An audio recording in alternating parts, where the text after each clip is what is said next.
Hello there. Hi, Phil. Good to meet you, buddy. Likewise. So you're the first one that gets the shot at Yoel Romero in Bellator. Do you think your size in this particular fight is going to be the difference? You are obviously measurably the bigger fighter. Do you think that's going to allow you to impose your will upon him? I think just size isn't necessarily it. I think he's gone up against some rangy guys. Weight-wise, I think he probably is one of the guys that may have adjusted to the weight better than most guys. He's had a long layoff and opportunity to actually build up to the weight class. I think, honestly, the difference will be just a style matchup. Okay, do you think you'll be out, you kind of outspeed him in this contest because he's been away from the game for so long? I mean,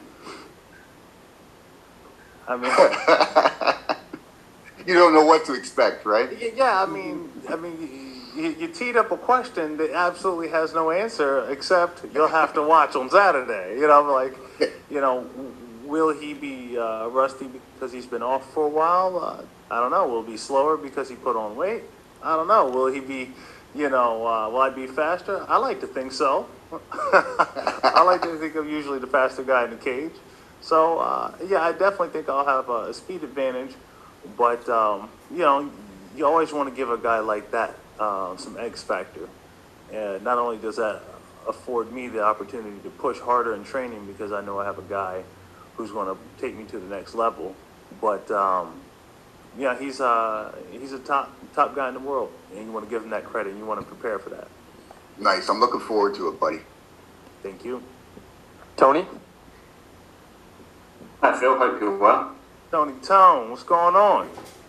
I'm good, thank you. I'm not sure if you're aware and if you're a stats guy or not, but this fight falls almost to the day 6 years from your Bellator debut at Bellator 142. So you fought on the 19th of September, 2016. Knit. I was just thinking. I thought it was the 18th actually, but it was the 19th, huh? I have a weird thing about remembering fight dates. Certain fight dates just stick out in my mind. Yeah, you're right. Yeah. Yeah. So the internet's done me a favour there. But my question off the back of that is, how different is the Phil Davis heading into Bellator 266 to the one heading into Bellator 142 when you had to fight twice on the same night? Wow. Well, going into that Bellator Dynamite show, it was really like, it was interesting. You always want to concentrate on the fight at hand. And people, that's easier said than done when the next fight is, 3-4 months down the road. But when when it's exactly 1 hour after that fight, wraps up, it makes it very hard to just stay focused on only one fight. Man, I tell you what, it was that was a very difficult adjustment. Let's say it was as much fun as I've ever had, but it was more nerves than I've ever had. So many unknowns in an environment when you're in your first tournament and you're having two fights the same night. So many unknowns. What happens if I, this get cut here or hurt this, whatever, what have you. Or even like, at what point do I forfeit the next bout, or do I ever? I don't know.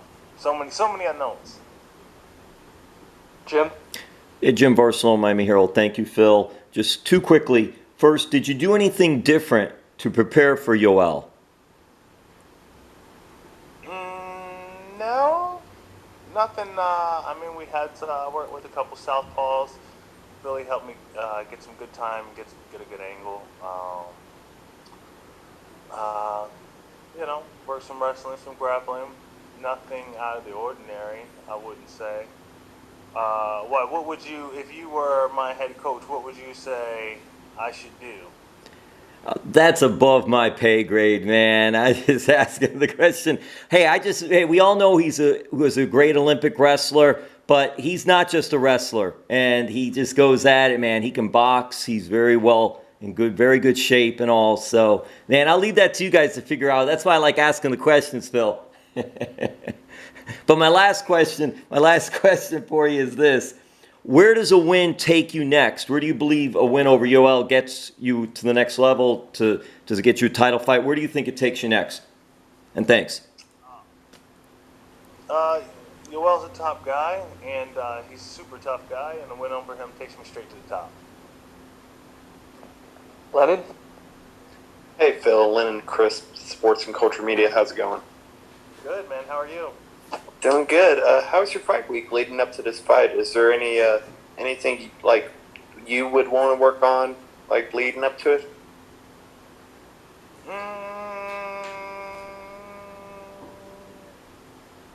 No.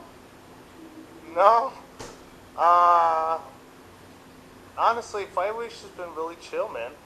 Weight's been good. I forgot how much I love San Jose. I tell you what, like every time I fight in San Jose, it's just always one of those, like, it's good times, man. It's just really good times. I have so many spots in this area that I frequent when I'm here for food, and it's just always been a good city in terms of fighting and atmosphere, very accommodating for the family and everything else. So I'm excited to be here. SAP Center, the tank, always a hit. So. Andrew, go ahead. Hey, Phil, man, first and foremost, I'm a huge fan, so this is absolutely incredible, of course, from the Blue Collar Media Group. What did you take away from your loss against Vadim Nemkov and what you can apply to this upcoming fight with Yoel Romero? Man, I can't think of two guys that are more opposite in their Vadim Nemkov, you know, he hits hard, but he's very strategic. He's you're in there, you're playing chess with him. Whereas, Romero is it's like fighting him is like playing chicken. You know, you got to move forward because that's the right thing to do. But he is definitely he's coming at you like a Mack truck. So you definitely have to hit good angles on him. But what did I learn from Vadim? What I learned, honestly, about myself really is just that I dropped the ball early in the fight, and I know I'm stronger later in the fight. So it's just learning how to empty out the tank earlier. Kind of really turn it up in the first 2 minutes. Just kind of set the tone and then settle into the fight. Darren, go ahead. Mr. Wonderful, the first question I have is, how do you plan on celebrating after this victory? Oh, man. Well, we're going to start real slow and smooth with a cold Monster Rosé. Now, as soon as I leave the venue, then I'm going to probably add a little bit of vodka into that Monster Rosé. Throw back a couple cold ones with my family. They're coming out. And just pancakes in the morning. That's about it.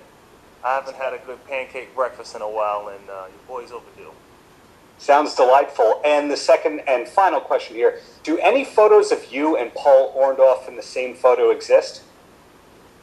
They don't. They don't. We should do something about that. Wait, did He passed, unfortunately. I didn't know if you had the pleasure of meeting him while he was here. Oh, wow. 2 weeks ago? Days ago? Oh, wow. Oh, wow. Man, what an opportunity lost to be able to meet him. Dang. You know, I had this feeling that was the reason why you were asking this question. I hadn't actually heard it from anywhere. I try to shield myself from social media and news in the last, couple days leading up. But, dang, man, that is sad news. Why would you say that right before my fight? I apologize. I thought that there would be a photo or two of that, but either way, champ, looking forward to the future from you. Bright future ahead.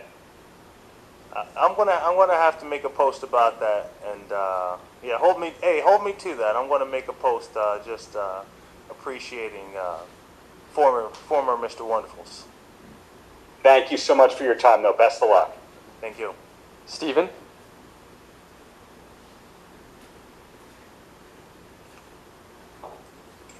Hey, Phil Davis, it's a pleasure. You're fighting Yoel. He's a UFC vet. What were your thoughts upon hearing you're fighting Romero, and how do you think you match up stylistically? I like the fight. I think it's a dynamite fight. I think in general, I just love fighting those guys that are big swingers. You know,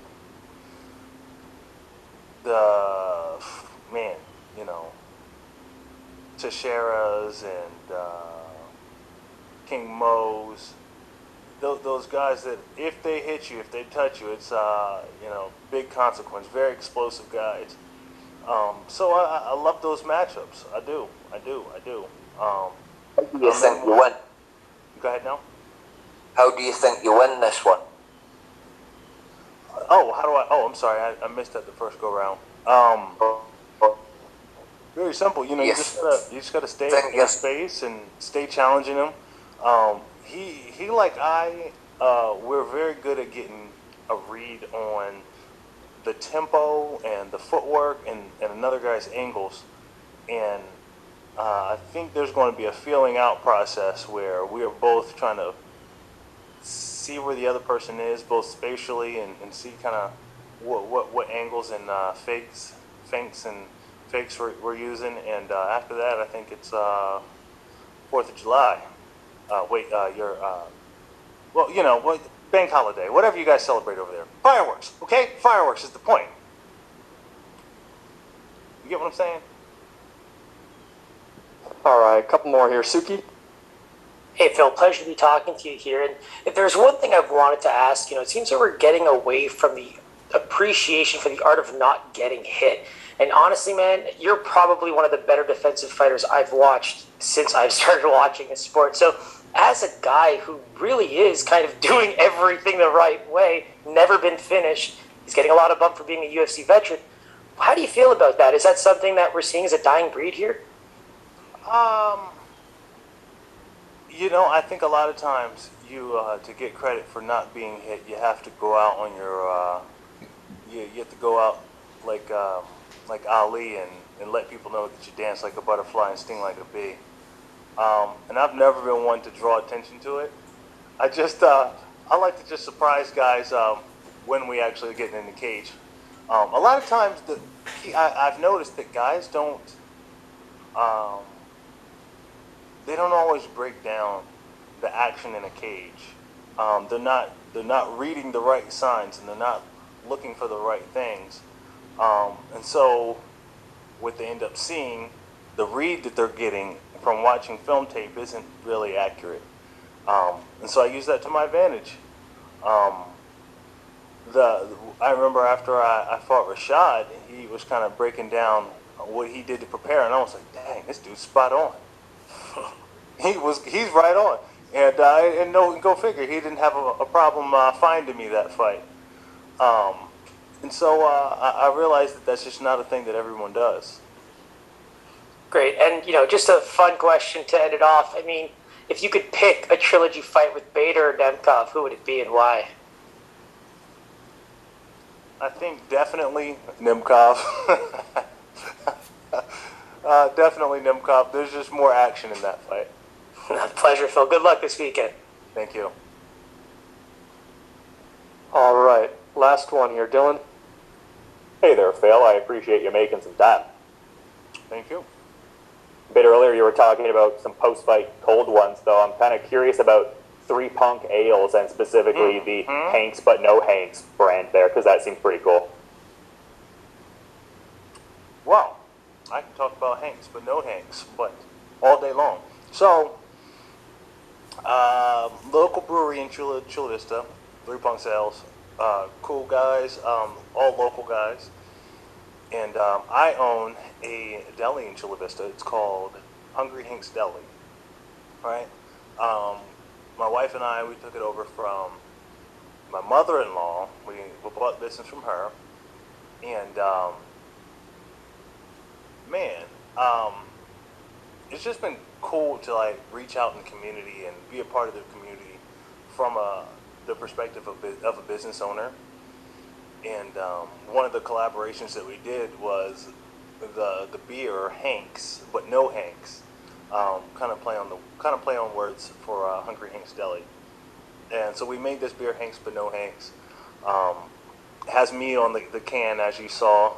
It's delicious. It's a Pilsner, very light and refreshing, smooth, good stuff, all good stuff. Anywho, yeah, I'm going to have a couple of those post-fight. That's just my go-to, actually.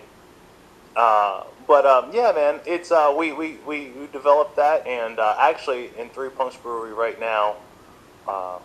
Today's Thursday. Tomorrow, I'm hosting a happy hour on me. So it's just cool to be able to reach out and be a bigger part of the community than just being a guy who drinks beers, but also a guy who gives beers.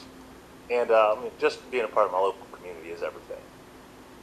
Yeah, that's awesome. I appreciate the insights. Thanks so much, man. Mm-hmm.